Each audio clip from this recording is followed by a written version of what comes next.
అధ్యక్ష, ఇందాక గౌరవ శాసనసభ్యులు కామినేని శ్రీనివాసరావు మాడుతూ అప్పుడు అందరూ ఇండస్ట్రీ కలవడానికి వెళ్ళినప్పుడు సైకో గారిని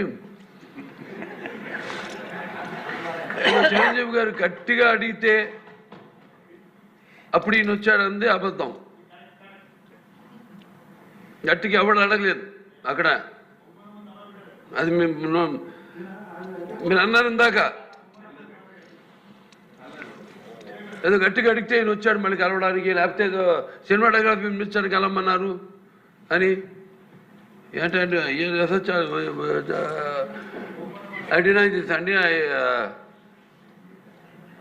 అవి మిగతాన్ని ఓకే, అవమానించడం ఆయన ఓకే.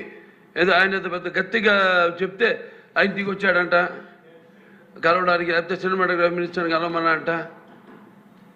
మనం కూడా నాకు ఇన్విటేషన్ వచ్చింది ఇక్కడ ఫిల్మ్ డెవలప్మెంట్ ఒక లిస్ట్ తయారు చేయమని.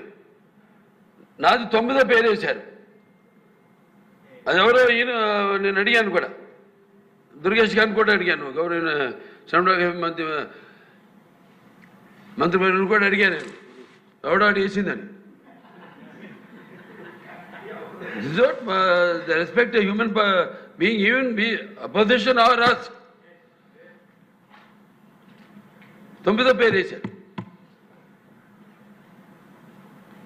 ఇదే అదేదో గట్టిగా ఎవడు అడిగాడు, గట్టిగా అడిగితే పంపించారు లోపలికి, వచ్చి అడిగాడు కలవడానికి. Sorry, I want to clarify this. No, very good, sir. Nonsense. శాసనసభలో ఒక ఆసక్తికరమైనటువంటి చర్చ జరిగింది. ఆ చర్చని అడ్డం పెట్టుకొని జగన్మోహన్ రెడ్డి గారిని దూషించాలనేటువంటి కార్యక్రమం, జగన్మోహన్ రెడ్డి గారిని సైకో అని, శాడిస్ట్ అని ఇలా మాట్లాడేటటువంటి తీరు శాసనసభలో మనం గమనించాం. ముఖ్యంగా కామినేని శ్రీనివాస్ గారు, ఆయన కూటమి సభ్యుడు, భారతీయ జనతా పార్టీ శాసనసభ్యుడు, ఇంతకుముందు ఆరోగ్య శాఖ మంత్రిగా కూడా చేశారు. ఆయన జగన్మోహన్ రెడ్డి గారిని దూషించేటటువంటి కార్యక్రమంలో చిరంజీవి గారిని అప్పు తెచ్చుకున్నాడు. చిరంజీవి గారు జగన్మోహన్ రెడ్డి గారు ముఖ్యమంత్రిగా ఉన్నప్పుడు కలిసినప్పుడు జరిగినటువంటి సంఘటనని వక్రీకరించేటటువంటి ప్రయత్నం చేశారు. సినిమా నటుల్ని కించపరిచారని, చిరంజీవి గారిని అయితే తీవ్రంగా అవమానించారనేటువంటి మాటలు కూడా మాట్లాడారు. దానితో పాటు చిరంజీవి గారు మిగతా సినీ నటులు వచ్చినప్పుడు నేను కలవనని, సినిమాటోగ్రఫీ మినిస్టర్తో కలిసి మీరు పని చూసుకుని వెళ్ళమని చెప్పినట్టు, ఆ తర్వాత చిరంజీవి గారు గట్టిగా ఎందుకు కలవరు మీరు, నన్ను రమ్మని మీరే కదా అని గట్టిగా మాట్లాడినట్టు, అంటే ఒక విధంగా చిన్న ఫైట్ చేసినట్టు, అప్పుడు జగన్మోహన్ రెడ్డి గారు తిరిగి వచ్చినట్టు మాట్లాడినట్టు చెప్పేటటువంటి ప్రయత్నం చేశారు. శ్రీనివాస్ గారు మాట్లాడంగానే సభలో ఉన్నటువంటి ఒక ప్రముఖ సినిమా నటుడు బాలకృష్ణ గారు, శాసనసభ్యులు కూడా, ఆయన రియాక్షన్ మనం ఇక్కడ గమనించాలి. చిరంజీవి గారు గట్టిగా అడిగారు అనేదాన్ని ఆయన తీవ్రంగా ఖండించారు. ఆయన ఉద్దేశం చిరంజీవి గారు గట్టిగా అడగలేదని, గట్టిగా అడగటం వల్ల జగన్మోహన్ రెడ్డి గారు దిగొచ్చాడనే మాటని ఆయన సహించలేకపోయాడు. చిరంజీవి గారు గట్టిగా అడిగేటటువంటి స్వభావం లేదు, ఆయన పోరాటం చేసే మనిషి కాదు అనేటువంటి పద్ధతుల్లో ఒక విధంగా కించపరిచే విధంగా మన బాలకృష్ణ గారు మాట్లాడారు. బహుశా ఆయన మరి ఏమన్నా మ్యాన్షన్ హౌస్ 2 మింగొచ్చాడేమో మరి నాకు తెలియదు. చాలా దౌర్భాగ్యంగా శాసనసభలో ఆ విధంగా ఎవరు మాట్లాడరు, బయట కూడా ఆ విధంగా మాట్లాడరు. అసలే కోతి కలు దాగిందన్నట్టుగా అసలే పెద్ద సైకో.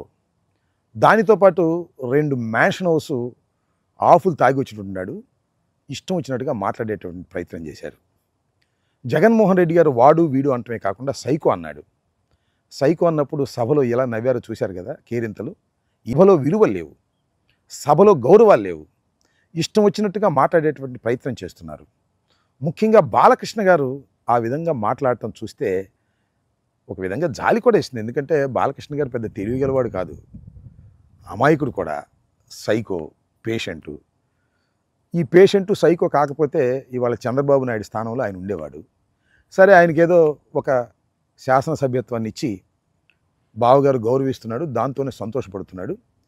వాళ్ళ అల్లుడేమో కాబోయే ముఖ్యమంత్రి అనేటువంటి ఉద్దేశంతో ప్రవర్తన చేస్తున్నాడు కాబట్టి ఆయన సర్దుకుని సినిమా షూటింగులు లేకపోతే మ్యాన్షన్ హౌస్తో కాలం గడిపేటటువంటి పద్ధతుల్లో ఉన్నాడు.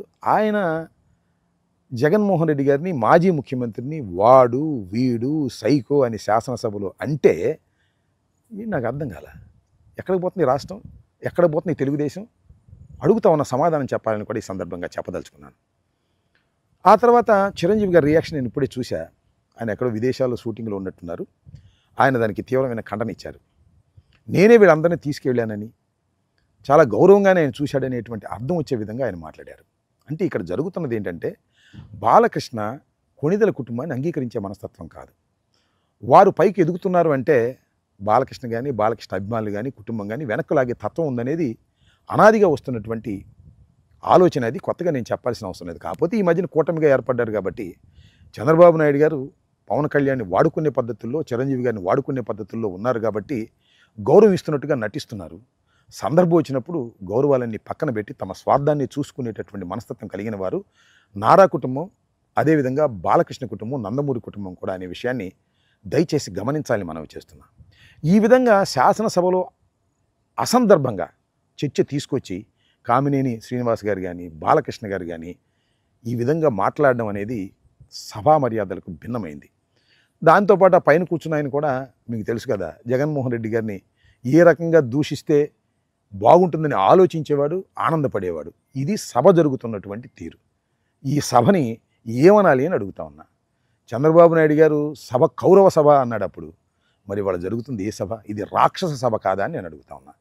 కాబట్టి ఇప్పటికైనా బాలకృష్ణ గారు కానీ, లేకపోతే కామినేని శ్రీనివాస్ గారు కానీ వాస్తవాలు గమనించాలి. వాస్తవాలు గమనించి మర్యాదగా మాట్లాడే పద్ధతి నేర్చుకోవటం మంచిది. జగన్మోహన్ రెడ్డి గారు ఆషామాషి వ్యక్తి కాదు. ఈ రాష్ట్రానికి 5 సంవత్సరాలు ముఖ్యమంత్రిగా చేసినటువంటి వ్యక్తి. ఆయన్ని ఈ విధంగా మీరు దూషించడం వల్ల మీకు నష్టమే జరుగుతుంది తప్ప లాభం జరగదనే విషయాన్ని దయచేసి గమనించాలని ఈ సందర్భంగా నేను చెబుతున్నాను.